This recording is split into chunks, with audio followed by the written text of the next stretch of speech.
Imagine this. You moved from Ontario to New Brunswick. New beginnings, new country. You are even excited to jumpstart into a new work. But then you hit a wall. The job you've been doing for 10 years is no longer valid here, or the certification doesn't have any weightage to it. You need a new certification, different paperwork. Suddenly your experience doesn't seem to count. And you think, wait, aren't I still in Canada? Why does it feel like a move to a different country? You're not alone. A lot of people, workers, businesses, students are shocked to see these kind of regulations within each of the provinces who has its own set of rules.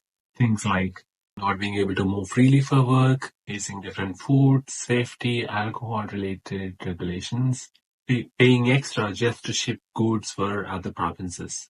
These are what we call interprovincial trade barriers. Rules that make it much more harder to live, work, or do business across the provinces in Canada. They've been around here for a very long time, but why would one country split up like that and make it more difficult for its own people?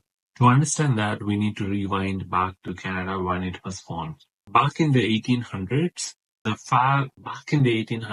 provinces were far apart, with different economies, priorities, and even cultures for that matter. Travel was difficult, communication was slow. So when the country came together, the constitution gave a lot of power to the provinces, especially over things like education, healthcare, natural resources, licensing and regulation of trades and professions. That's how we ended up with 10 provinces and 10 set of rules. It made sense back then probably when life was more local, but today we are in a connected world. People are more mobile, businesses are going online, and these old divisions are causing more problems than solutions. Imagine you're a nurse in Alberta, you work through the pandemic, you build skills, experience, trust. Now your partner gets job in Newfoundland. You follow them there only to be in that field. You can't start working yet. You need a whole new approval process.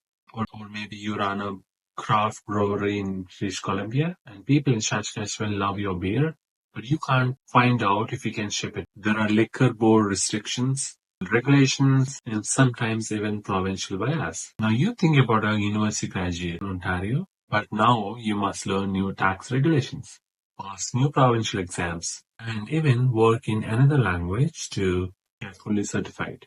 These are not rare cases. This is the normal, and it creates frustration, delay, and unnecessary costs. And if this is such a pain for so many people, why hasn't it been fixed all over these years? First, provincial pride and politics. Each province wants to control what happens on its turf.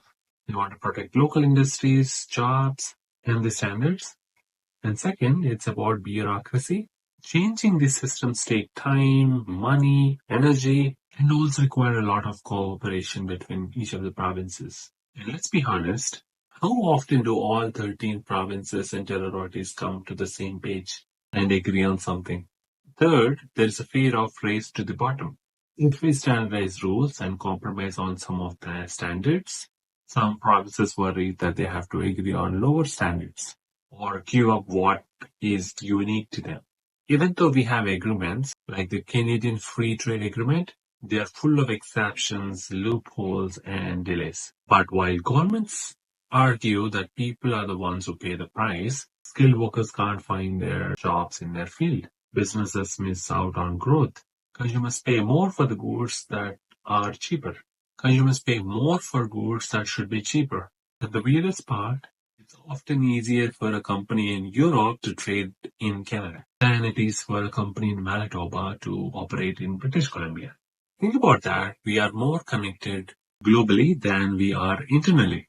That's not just inconvenience, it's absolutely inefficiency. It holds people back, it slows down the economy, of course. Canada absolutely feels like one country, but when it comes to working, moving, or doing business, it acts like 10. These interprovincial barriers are not just red tapes, they're invincible walls that affects lives, dreams, and opportunities, of course. So if you really want a truly connected modern Canada, or it might be time to think and rethink how we are still dividing ourselves. Have you ever faced a problem when you're trying to move or find work in another province or get a certification or even ship something across the provinces because of these trade regulations and barriers?